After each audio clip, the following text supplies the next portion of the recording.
Stage Pass, Institute of Gaming. For more details, contact 7093965965. Vizianagaram జిల్లా బొండపల్లి మండలం కెరటం గ్రామంలో అప్పల కృష్ణ అనే వ్యక్తి అనుమానాస్పద మృతి కేసునైతే పోలీసులు ఛేదించారు. ఇది హత్య అని తేల్చేశారు. అయితే ఈ హత్య వెనుకాతల దాగి ఉన్న కుట్ర కోణం చూస్తే మాత్రం ప్రతి ఒక్కరికి భయం పుడుతుంది. ఎందుకంటే ఈ కేసులో మేనల్లుడు సాయితో పాటు భార్య రాజు, ఆ మృతుడి కొడుకు జువైనల్ అంటే మైనర్ ముగ్గురు పాత్ర ఉందని తెలిసిన తర్వాత పోలీసులు ముగ్గురిని కూడా అదుపులోనికి తీసుకున్నారు.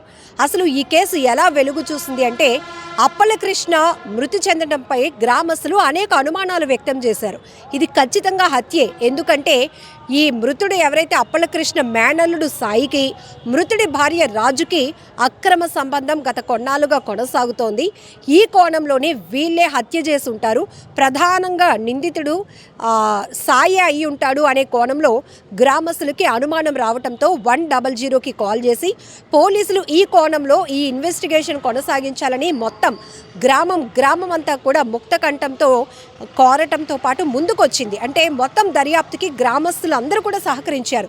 సో ఇలా కంప్లైంట్ రిసీవ్ చేసుకున్నటువంటి బొండపల్లి పోలీసులైతే ఎక్కడైతే ఈ అప్పల కృష్ణను హత్య చేసి ఖననం చేసిన ప్రదేశానికి వెళ్ళి పోస్ట్ మార్టం చేస్తే నిజాలు నిగ్గు తేలుతాయని చెప్పేసి ఆ పోస్ట్ మార్టంకి మొత్తం ఖననం చేసిన ప్రాంతంలో మొత్తం ఆ బాడీని మళ్ళీ బయటకు తీసి పోస్ట్ మార్టంకు పంపించారు.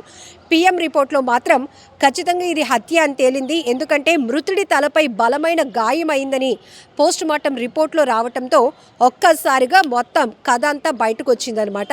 ఈ మృతుడి భార్య అప్పటి వరకు అనేక డ్రామాలు ఆడుతూ వచ్చింది. తన భర్తకి బాగోలేదు, ఆరోగ్యం బాగలేదు, అందుకే నా మేనల్లుడు ఇలా మా దగ్గరికి చెప్పాడు. విషయం తెలిసినాక సాంప్రదాయంగా మా పద్ధతిలో మేము ఖననం కూడా చేశాము అని మొత్తం మీడియా ముందు కూడా ఎక్కడ లేని ఏడుపు ఏడుస్తూ ఆమె ఎందుకు జరిగిందో ఎలా జరిగిందో తెలియదంటూ పెద్ద డ్రామాయే నడిపింది.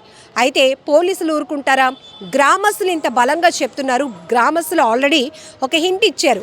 ఈ మేనల్లుడు సాయికి ఈ మృతుడి భార్యకి వివాహేతర సంబంధం ఉంది అని చెప్పి ఈ కోణంలో కేసు దర్యాప్తు మొదలుపెట్టిన తర్వాత సాయిని మొదట పరారీలో ఉన్న సాయిని అదుపులోనికి తీసుకున్నారు. కేసు చాలా సీరియస్గా ఇన్వెస్టిగేషన్ కొనసాగుతున్న క్రమంలో సాయి మొత్తం కథ చెప్పుకొచ్చాడు. ఇది సార్ జరిగిన స్టోరీ. ఇందులో మృతుడు ఎవరైతే మా మేనమామ ఉన్నాడో అప్పల కృష్ణ భార్య రాజుతో నాకు వివాహేతర సంబంధం ఉండటం నిజమే. అయితే ఈ హత్య కోణంలో మృతుడి కొడుకు మైనర్ అయినటువంటి జువైనల్ ఆయన కూడా ఆ అబ్బాయి పాత్ర కూడా ఉంది. ఎందుకంటే ఇలా నేను రాఖీ పండుగ రోజు మా మామయ్యని బయటకు తీసుకెళ్ళాను, సరదాగా మందేద్దామని ఇద్దరం బయటకు వెళ్ళాము.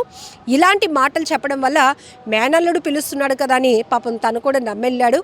ఆ తర్వాత నిర్మానుష్య ప్రాంతంలో తీసుకెళ్ళి తన తలపై బలంగా కొట్టి చంపేశాను. ఇంటికి తిరిగి వచ్చి మా మేనత్తకి వాళ్ళ అబ్బాయికి కూడా చెప్పాను.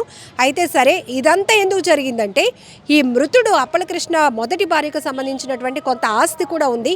అది ఎలాగైనా కాజేయాలి అనే దుర్మార్గపు ఆలోచనతో ఉన్నారు. రెండోది ఇక్కడ వివాహేతర సంబంధం, ఈ విషయంలో అడ్డు తొలగించుకోవాలి. ఈ రెండు ప్రధాన కారణాలతో సాయి మొత్తం నిందితుడు ప్లాన్ వేస్తే దీనికి వీరిద్దరు కూడా సహకరించినటువంటి పరిస్థితి.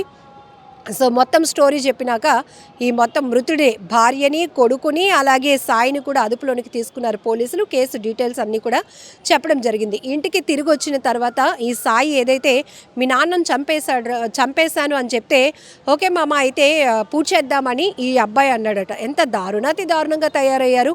సో ఇక్కడంటే తల్లి దుర్బుద్ధి అక్రమ సంబంధం కొనసాగిస్తుంది కాబట్టి, కానీ మా నాన్నని చంపేసావు కదా, పద ఖననం చేసేద్దాము అని ఆ కొడుకు అన్నాడంటే డబ్బు మీద ఎంత ఆశ ఉంది మనుషులకి, ఎంత బరి తెగిస్తున్నారు అని చెప్పడానికి ఈ కేసు కూడా పెద్ద ఎగ్జాంపుల్.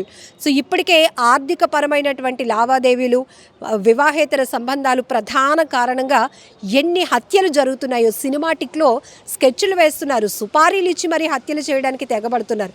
ఇలాంటిది ఒక విలేజ్ అంటే మీకు తెలుసు చాలా ప్యూరిటీ ఉంటుంది, వాళ్ళకి కల్మషం లేనటువంటి మనస్తత్వం అని మనం అనుకుంటూ ఉంటాం. కానీ అక్కడ కూడా ఈ చెడు కల్చర్ వ్యాపించిందని చెప్పొచ్చు.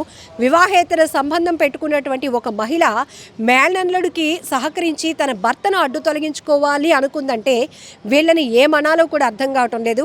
మొత్తానికైతే కేసును ఛేదించారు పోలీసులు.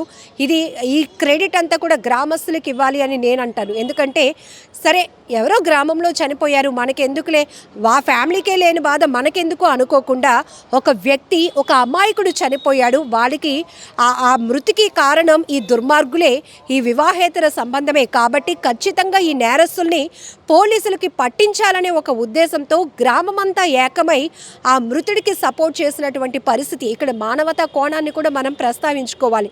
సో మనకెందుకులే అనుకుంటే వీళ్ళ దుర్మార్గం ఇప్పటికీ కూడా బయటపడి ఉండేది కాదు. అతను అనారోగ్యంతో చనిపోయాడని అందరి ఆలోచనలో ఉండిపోయేది. ఈ కేసు కూడా బయటికి వెలుగులోనికి వచ్చి ఉండేది కాదు. కానీ గ్రామస్తులు తీసుకున్నటువంటి ఒక మంచి నిర్ణయం పోలీసుల వరకు చేరింది. వాళ్ళ అనుమానాలు ఆ కోణంలో దర్యాప్తు చేసిన పోలీసులు చాకచక్యంగా కేసును ఛేదించారు. ముగ్గురిని కూడా, మృతుడి భార్య, కొడుకు జువైనల్తో పాటు మేనల్లుడు సాయిని కూడా అదుపులోనికి తీసుకున్నారు. దారుణమైన ఘటన కదా. సో ఈ కేసుకు సంబంధించి పూర్తి డీటెయిల్స్ చూసిన తర్వాత మీరేమనుకుంటున్నారో కూడా కామెంట్ బాక్స్లో మెన్షన్ చేయండి.